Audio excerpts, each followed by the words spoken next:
हाय दोस्तों, मैं एडवोकेट मोहित कटेरिया और आप मेरा यूट्यूब चैनल देख रहे हैं। कानून का ज्ञान में आपका स्वागत है। आज हम बात करने वाले हैं बेल। जमानत क्या होती है, जमानत किस प्रकार की होती है, जमानत कितने प्रकार की होती है और साधारण जमानत क्या होती है और जल्दी से जमानत कौन सी हो जाती है, इस बारे में हम डिस्कशन करने वाले हैं। तो आप वीडियो में अंत तक बने रहें और आपको ये वीडियो बहुत अच्छा लगने वाला है, नई इन्फॉर्मेशन आपको मिलने वाली है। तो सबसे पहले हम बात करते हैं जमानत। जमानत क्या है कि जमानत 2B BNSS में आई है। इसका जमानत का चर्चा जो है 2BNSS में। तो अब हम बात करते हैं जमानत कितने प्रकार की होती है। तो जमानत होती है 4 प्रकार की, जिसमें हम बात कर रहे हैं साधारण जमानत की। तो साधारण जमानत जो है वो 478 व 480 व 483 के तहत BNSS के तहत होती है। तो 478 जिसे हम रेगुलर बेल कहते हैं, साधारण बेल को रेगुलर बेल कहते हैं। 478 में ये व्यक्ति का अधिकार है कि वो बेल ले सकता है और उसे साधारण बेल मिल जाएगी। तो हम ये देखेंगे कि बेल किसमें तुरंत मिल जाएगी, सेम डे बेल किसमें मिल जाएगी। ये तरीका है कि जो भी ऑफेंस जो है 3 साल के नीचे में जिसमें सजा हो, जिसमें जो छोटे क्राइम हो, उसमें ये आपका अधिकार है 478 के तहत कि आप जो है same day bail magistrate court से ही मिल जाएगी आपको।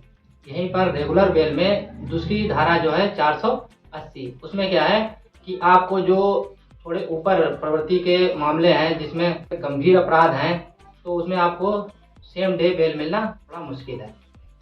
इसी के साथ 483 में क्या है कि इसमें जैसे कि कोई मर्डर या 10 साल से ऊपर या फिर आजीवन कारावास से जो दंडनीय अपराध हैं, उसमें आपको यहाँ से बेल नहीं मिलेगी। तो आपको ये देखने से ही पता चल जाएगा कि इसमें बेल नहीं मिल रही है, तुरंत आपकी हाई कोर्ट से ही बेल इसमें मिलनी है। तो ये हुई रेगुलर बेल की बात। इसी प्रकार से दूसरी बेल है जिसका नाम है एंटीसिपेटरी बेल। एंटीसिपेटरी बेल को हिंदी में कहते हैं अग्रिम जमानत। इस बेल में क्या होता है कि आप पकड़ने से पहले अगर आप बाहर है तो ये बेल बाहरी बाहर अग्रिम जमानत होती है। एंटीसिपेटरी बेल धारा 482 के तहत आप कोर्ट के बाहर बाहर ही बेल ले सकते हैं, इसे एंटीसिपेटरी बेल कहते हैं। जबकि रेगुलर बेल में ये जरूरी है कि आप जेल में हो, उसके बाद ही रेगुलर बेल होती है। एंटीसिपेटरी में क्या है, एंटीसिपेटरी ऐसी बेल है जो आप जेल जाने से पहले, कोर्ट में जाने से पहले आप अपनी बेल ले सकते हैं। हाँ, उसमें क्या है कि जिस दिन आप बेल लेने जा रहे हो एंटीसिपेटरी में, उस दिन आप जाओगे कोर्ट में, आप दाखिल होगे, उस दिन खड़े होगे, सरेंडर करोगे अपने आप को, उसके बाद उसी दिन जो है जज साहब आपको बेल दे देंगे।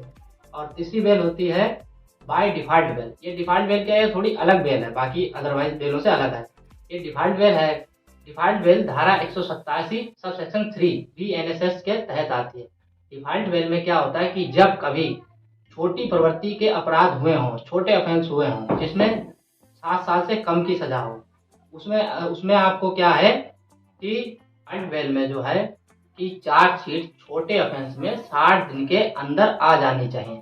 जो बड़े अपराध हैं, बड़ी प्रवृत्ति के अपराध हैं, उसमें 90 दिन के अंदर जो है थाने से आपकी चार्जशीट आ जाए। अगर यदि नहीं आ पा रही 60 दिन के अंदर, छोटी प्रवृत्ति के मुकदमे में अगर नहीं आ पा रही, तो आपकी बाय डिफॉल्ट बेल हो जाएगी। ये धारा 187 सबसेक्शन 2 BNSS के तहत आपकी बेल अनिवार्य होना है।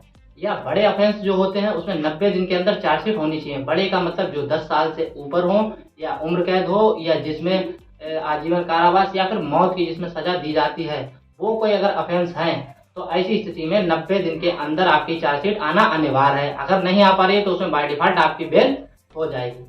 चौथी बेल और ये आखिरी बेल है, इसके बारे में चर्चा करेंगे। इसे कहते हैं इंटरिम बेल, यानी अंतरिम जमानत। इसमें बहुत ही कम समय के लिए आपको बेल दी जाती है और इसमें किसी भी CRPC में या फिर BNSS में इसकी चर्चा नहीं है, इसमें कोई सेक्शन नहीं है। लेकिन इसमें क्या बहुत कम समय, एक टाइम ऑफ पीरियड के लिए, जैसे 20 दिन, 15 दिन, 25 दिन, बस इससे ऊपर नहीं, इतने दिनों के लिए आपको बेल मिल जाती है, रिलीफ मिलती है। ये इसके साथ में ही जरूर आपको रेगुलर बेल डालनी जरूर होती है, ये पक्का है। तो इंटरिम बेल बहुत कम समय के लिए होती है। तो इस प्रकार ये 4 बेल हैं। लेकिन इसमें इंटरिम बेल जब आप कराएंगे तो इसमें रेगुलर बेल आपको जरूर करानी पड़ेगी, ये है।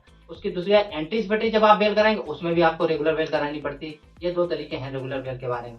तो ये हम चर्चा कर रहे हैं आज रेगुलर बेल के बारे में। मुझे उम्मीद है कि आप लोगों को ये बेल जो है समझ में आई होगी। और भी इसी प्रकार की अगर आप इन्फॉर्मेशन चाह रहे हैं तो हम और भी इससे अच्छी अच्छी वीडियो लाएंगे। आप कमेंट करें, लाइक करें और सब्सक्राइब करें, और कमेंट में आप हमें बताएं कि ये वीडियो कैसी लगी। इस बारे में हम आगे चर्चा करेंगे।